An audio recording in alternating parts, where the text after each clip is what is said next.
Connolly.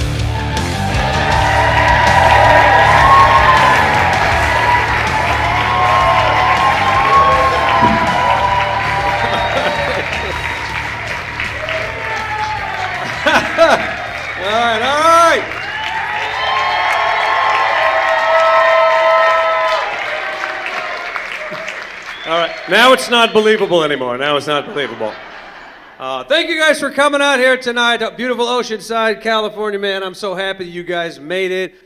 I love this time of year, though. This is a big time. Memorial Day for me is like, you know, it leans into summer. We're like getting hope that things are going to happen exciting, planning vacations and freedom from work. I know last summer, I took my son East Coast. That was his desire. My son wanted to go East Coast. He wanted to go to Boston, Massachusetts. He wanted to see Fenway Park in Boston, Massachusetts. I took my son to Fenway Park to see the Boston Red Sox play the New York Yankees.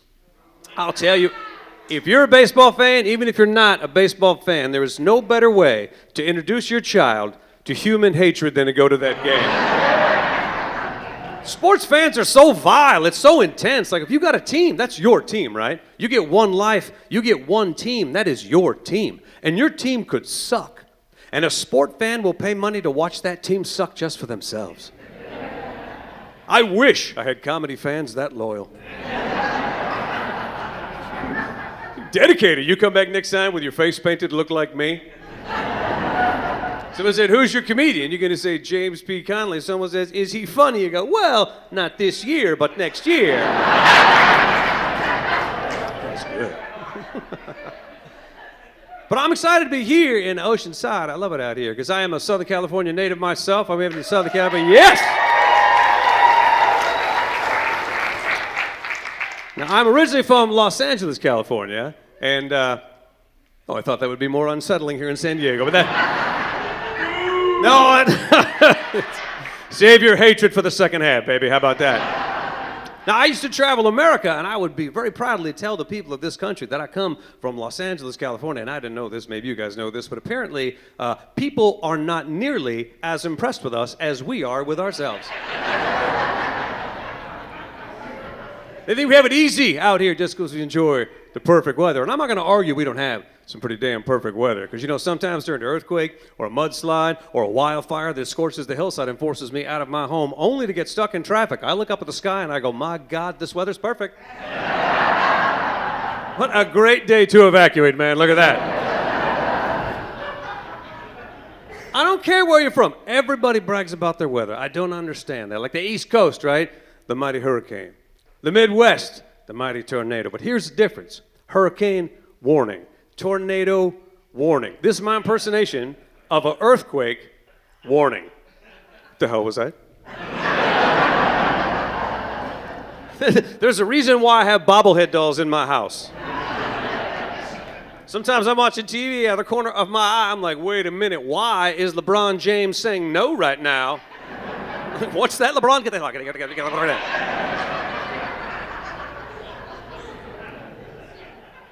I'm a proud Angelino, though. My family originally from Los Angeles, that side, little OG. I'm actually half Mexican. The Mexican side of my family was from there. Oh, thank you. Usually nobody believes me. I appreciate that. That's, no, and I don't have any jokes to go with that. But I will say this. My ex-girlfriend and I, we used to only speak Spanish to each other on Sunday, and it was my favorite day of the week because neither one of us spoke Spanish. It was quiet.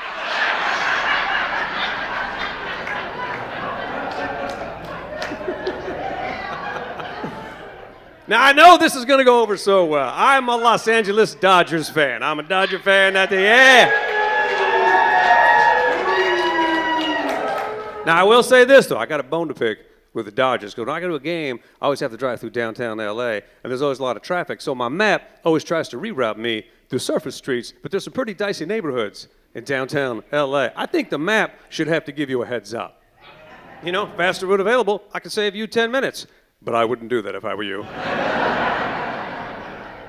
So get there, I want to get a hot dog. Dodger dog costs $7. $7 for a Dodger dog. You know what kind of markup that is? That's like buying a Ford Focus for $1.2 million. You go down the road and see the Angels just like a couple of dollars cheaper. You know what you can buy in the real world for a couple of dollars? A hot dog, that's what you can buy. Then they have a Super Dodger dog at $8.75. I'm thinking, okay, $8.75. This has to be a giant hot dog. No, same size hot dog, but they just tell you that it's all beef. So, for an extra $1.75, the Dodgers are willing to disclose the meat that you're eating. But for $7, that's none of your frickin' business. I always tell people from here, you know what? Come up to L.A. Come to L.A., bust through the stereotype. I guarantee you're going to see things if you go to L.A. you'll not see here in Oceanside, California. I'll give you an example. I was in Beverly Hills. Did you know that if you walk down Rodeo Drive and there's enough people on the sidewalk that have had a facelift, it creates the illusion of a windy day?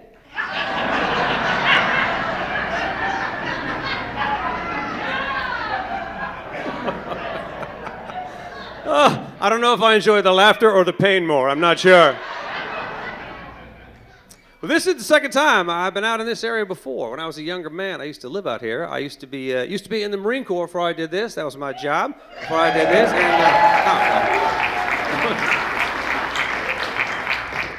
That's really kind of, because usually when I tell people that I was in the Marine Corps, they tend to stare at me like, look, man, don't take this the wrong way, but you don't look anything like a Marine. Well, of course, I don't look like a Marine, because that's exactly what the enemy will be expecting me to look like. This is my camouflage here, a middle-aged man with love handles. That's what I have. I don't call them love handles, though. These are my sexual safety grips. That's the term. Any Marines in the audience tonight? Any Marines out here? You'll simplify. Well, you know, if you're in the Marine Corps, you know you don't actually get out of the Marine Corps, do you? No, you do not, because we have that damn saying that saddles us the rest of our lives. Once a Marine, always a Marine. Yeah. It seems a bit much, though, when you get older. The other services don't do that. Do you know what the Navy's motto is? Once a sailor, not anymore. Very normal.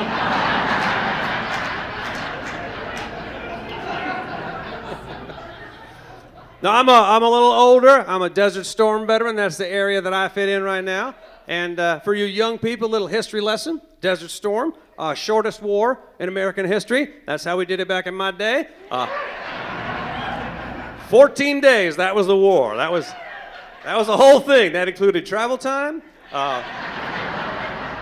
combat operations, and the parade, all inclusive. As a matter of fact, when I got back from the war, my milk was still good. That's how fast.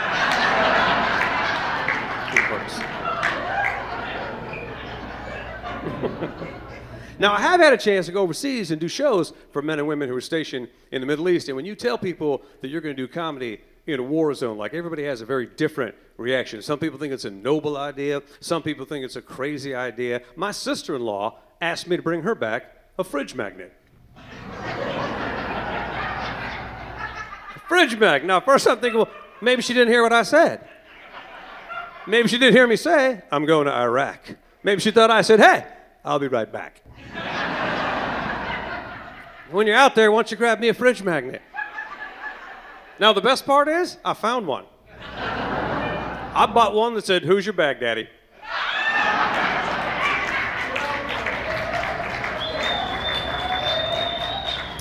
That is not a joke. That's American capitalism hard at work. Now, the crazy thing is, I actually went to college on a Marine Corps scholarship. The Marine Corps was my student loan. So, when I hear young people go, oh, my student loans are killing me, my student loan actually tried to kill me. Don't know why you're clapping for that, but I appreciate that. Now, the crazy thing is, I went to Harvard. The Marine Corps paid for Harvard University. Now, I appreciate the enthusiasm, but I'm not bragging.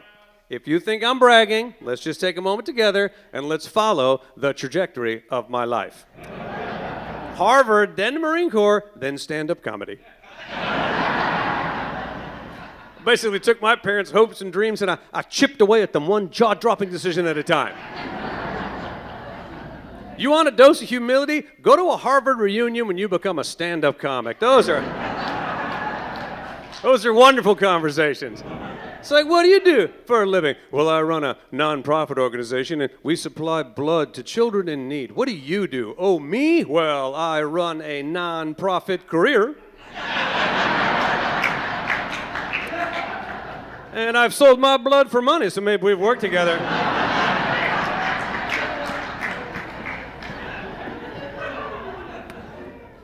I will say I did get to travel the world as both a Marine and a comedian, but the one place I finally got to see is like a bucket list for me, is I finally got to go and see the ruins of Pompeii in Italy. Has anybody ever seen? Yeah, so if you don't know what, the volcano blows in Roman times, right, wipes out the whole town. They have no time to react. They just laid down, covered in ash, turned in little human ash statues, and you could pay money to this day to see what they laid down in their final resting spot. And I was like, oh my God, imagine if you only had a split second to strike a pose for all of eternity. At a minimum, I'll be like, strike the Heisman Trophy pose. Or better yet, take a giant cucumber, shove it in my pants, something.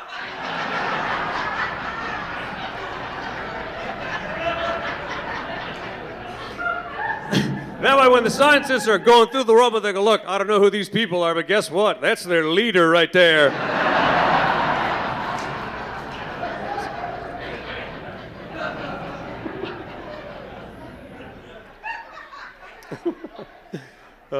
You guys are festive and cruel. I like that. That's good.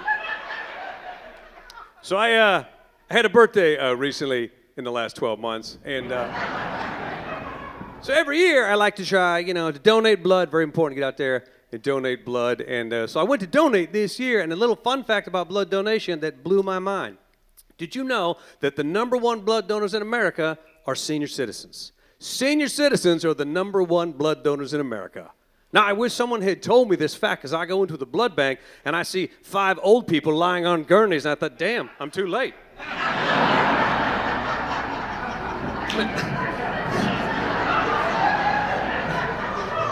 Well, I knew it was urgent. I didn't think I'd be looking them in the eye when I got there. Thought I had time for juice and cookies, walk around a little bit.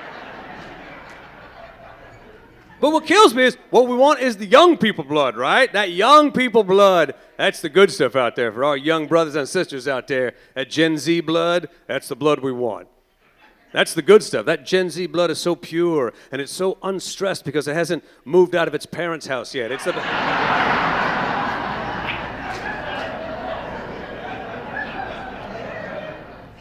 But here's the thing, if you want to donate blood, you think you've lived a good life, you think you're a blood-worthy human being, that's not your call. The blood people, they make that call. They want to know what you and your dirty little blood have been doing your entire life. They don't mess around. They got a clipboard, they got a privacy screen, they pull you to the side like, hey, where you been? How many people you had sex with? You been in another country? Do you have sex with people in that country? Do you have a sexually transmitted disease? I was like, not anymore. Transmitted that to other people. I didn't bring that. Question 17, have you ever had sex for money before 1977? It's a legitimate question on the questionnaire. Sex for money before 1977. I guess the IRS wants back taxes. I don't know. And have you ever had sex with a man even once? And thank God they put even once, right?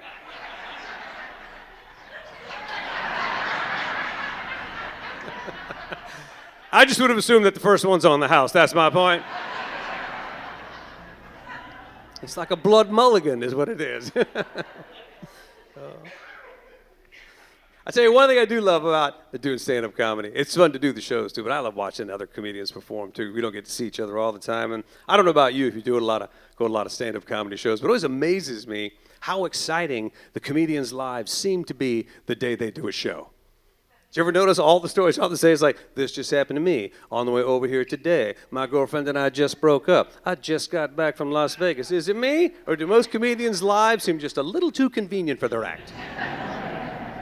Like, take me, for example. I just found out my girlfriend is pregnant. I mean, I just found out, as in as I made that sentence up, I just found out.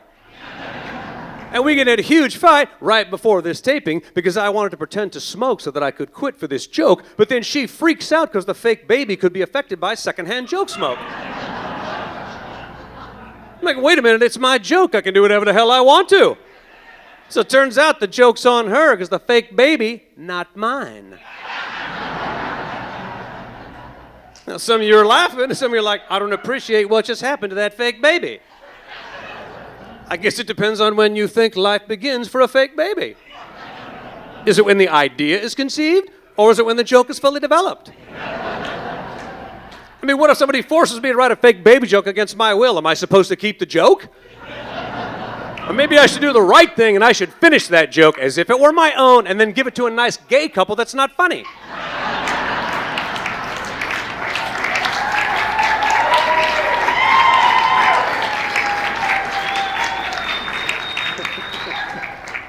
Thank you. I call that wasting my Harvard education. Thank you.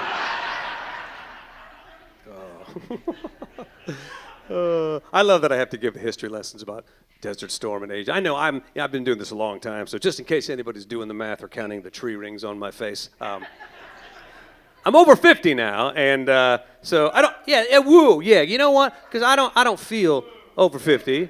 I don't. Some of those woos sound like boos, but woo.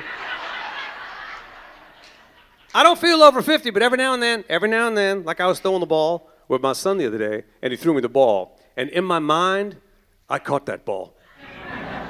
And in reality, that ball hit me in my mind. And I haven't had too many moments where I feel like my body is betraying me just a little bit, but I had one very eye-opening. It happened to me when I broke my foot. I know it's not a tragedy to break your foot. Most people, it happens to them, right? It's an inconvenience in life, athletics or something out there, you know, stupidity or alcohol, whatever the big three are. But this is how I broke my foot. I was standing in my kitchen, all right? I'm barefoot, and my foot just broke. It was almost like my foot instantly realized what a miserable life it leads. And then it attempted to kill itself right in front of me. And I looked down and suddenly my right foot looked wider than my left foot. And I'm thinking, well, maybe it's been that way my whole life. Maybe I didn't pay attention. Maybe I lived my whole life with a big, fat, wide right foot. You know, maybe that's why when I swim, I drift into other people's lanes. So I go to the doctor. It turns out I have a vitamin D deficiency, which means I don't absorb calcium, so my bones are now more likely to break when engaged in vigorous, manly activities like standing. I'm a stand-up comedian, and this is deadly for me right now.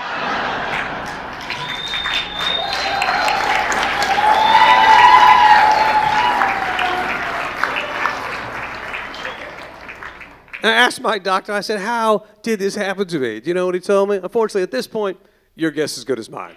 I was like, oh, great. Well, if my guess is as good as yours, then excuse me, doctor, but apparently I have patients to attend to right now. I wanted to get the cast, too. I wanted to get the cast because, you know, I'm an older man, so the cast that's old school medicine right there. That's the cast, by the way, is the original Facebook. It's like, how many friends you got? 27, last count. But they made me get the orthopedic boot, and I was livid because the boot cost hundreds of extra dollars, and I asked the doctor, why would I want the boot? And he said, you're going to want this boot because it is scientifically designed to simulate the normal walking motion of a human. Which is true if the guy that modeled for the boot came in the office walking like this.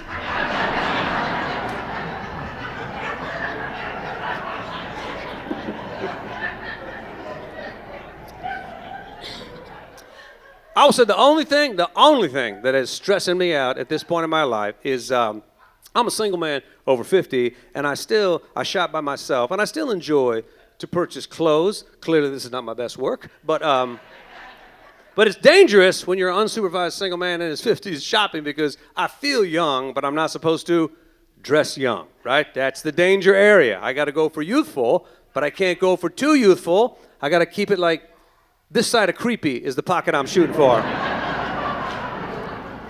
Well, there's too many pitfalls. You got to know what is and what isn't. You got to know what you can and can't. I had a fashion epiphany that changed my life forever. This happened in Palm Springs. I was driving to Palm Springs. I was doing a show at this beautiful 5-star resort. I walk into the lobby. There are 15 men my age in this lobby. 14 of these men are wearing the Tommy Bahama Hawaiian print shirt.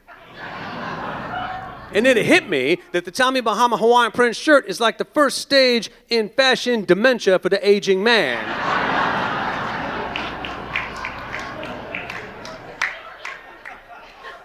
Because if your wife buys you a Tommy Bahama Hawaiian print shirt, what she's trying to say is, I don't know what to do with your puffy body anymore. So let's just camouflage it with pineapples and palm trees. I think their marketing campaign should be, when your body goes to pot, let Tommy Bahama hide the spot.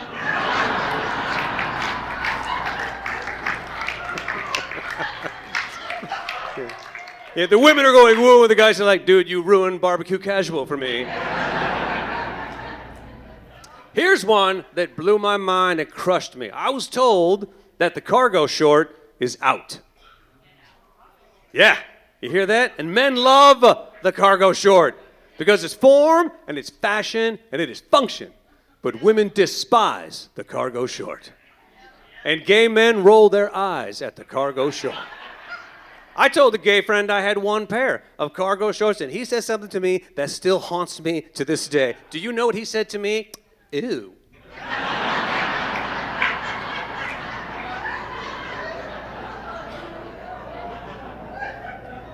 But history will smile on the cargo short, gentlemen. Hell yeah, someday my son's gonna say, Dad, when I was a kid and we went out in public, how come you seem so prepared everywhere we went? And I'm going to say, son, there was a time when men could walk around in public with shorts or pouches on the outside. It was like having 2 backpacks inside my pants. And my outside pouch was so stretched out and filled with supplies, you know what I kept in mind? Extra pair of cargo shorts, that's how big.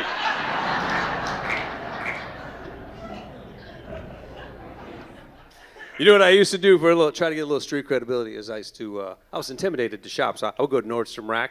I thought, I could handle that. Not a lot, little mid-level clientele, right? Look at the little bag, little Nordstrom on the side, that little motto, Nordstrom clothes at discount prices. But hear me clearly, gentlemen, those aren't Nordstrom clothes. Those have never been Nordstrom clothes. Those are clothes that auditioned for Nordstrom and didn't get the part. There's something not right with the clothes at Nordstrom Rack if you haven't shopped. I bought a pair of boxer briefs at Nordstrom Rack.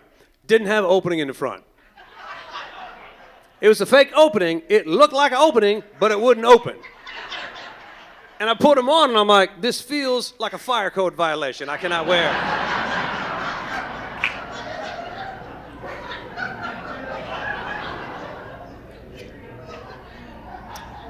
One thing that I do enjoy, being a little older, is that, I'm an older father, and I like being an older father.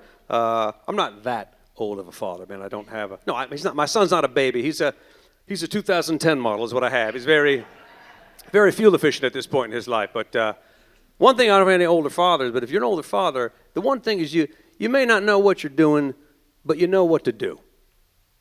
A little Jedi power. You're confronted with a situation, you have an understanding. Like when my son was a toddler, he was a ferocious toddler, sometimes putting him to bed. And one night he wouldn't go to bed. And his mom was trying to put him to bed. And he was running out of the bed and screaming and throwing stuff at us down the hallway. So finally I decided I was going to shut this down. I said, listen, young man, you get back in that bed and you stay in that bed and I will not see you till the morning.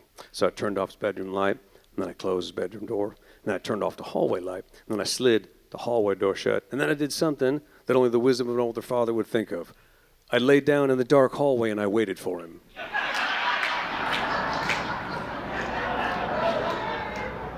5 minutes later, here's little feet come running down the hallway. Before he sees me, I leaned into the night like Batman. I said, get back in bed.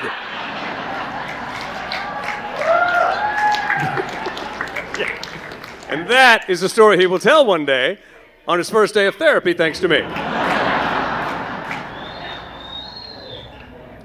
But he's older now, and quite frankly, he's begun to question my judgment in certain areas. Yeah, like we had crime come to our neighborhood, and he asked me one day, he goes, hey, Dad, what would you actually do if somebody broke into our house? And I said, don't you worry about it, buddy.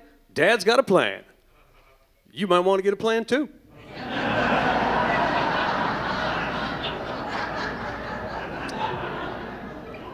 So we had crime come to the neighborhood one time. And so the men in the neighborhood got very upset. So there was chatter among the men that perhaps what we needed to do is we needed to buy more guns. Now, I know this is the United States of America, right? We have Second Amendment.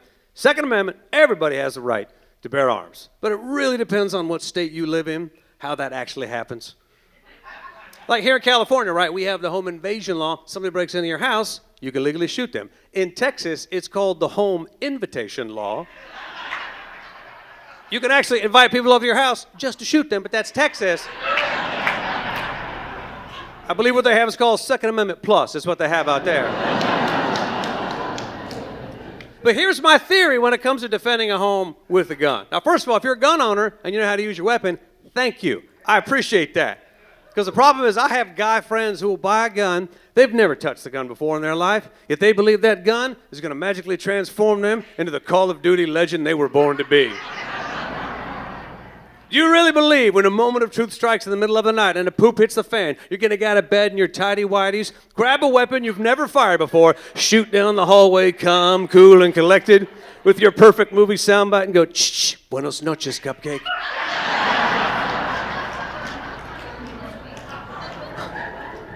I don't own a gun. If somebody breaks into my house and I hear, that's my spine and sphincter saying goodbye to each other.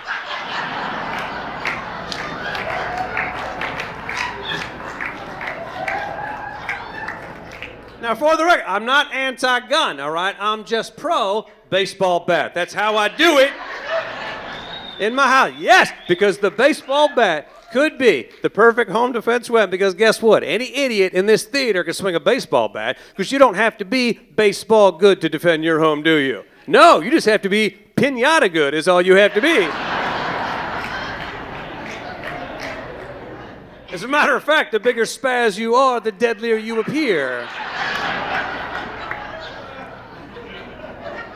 I mean, a gun is a dangerous weapon. You could handle a gun and accidentally shoot yourself, but no one has ever cleaned a baseball bat and accidentally beat themselves to death.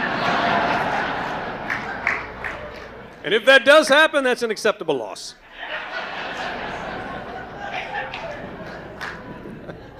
But right now, I'm trying to teach my son about the value of money. He's into money right now, and so the first time I got an opportunity to teach him, he was 8, right? He came to me, and it was an opportunity. He goes, Dad, this year at Christmas, I want to buy people Christmas gifts with my own money. Are there any jobs I could do around the house to earn money? Now, what parent does want to hear that? I said, outstanding, young man. I got a job for you.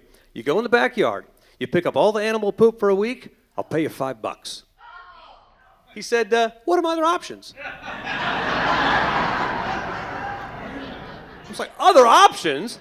I offered this kid an entry-level position based on his robust resume as an 8-year-old unskilled day laborer with an attitude problem. He said, I don't like to pick up poop. I'm like, nobody likes to pick up poop. Do you think I enjoy picking up poop? Have you ever come home from school and say, Dad, why are you so happy? Well, son, the dogs have diarrhea and I'm living the dream here, baby.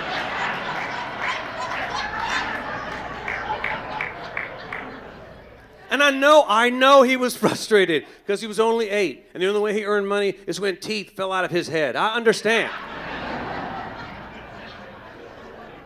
But he knew there was no tooth fairy. So when he would lose a tooth, he would attempt to negotiate with me the street value of the baby tooth.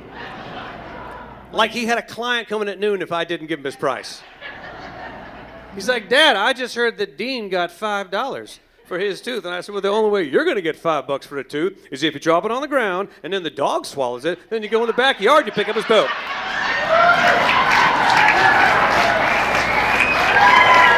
Hey,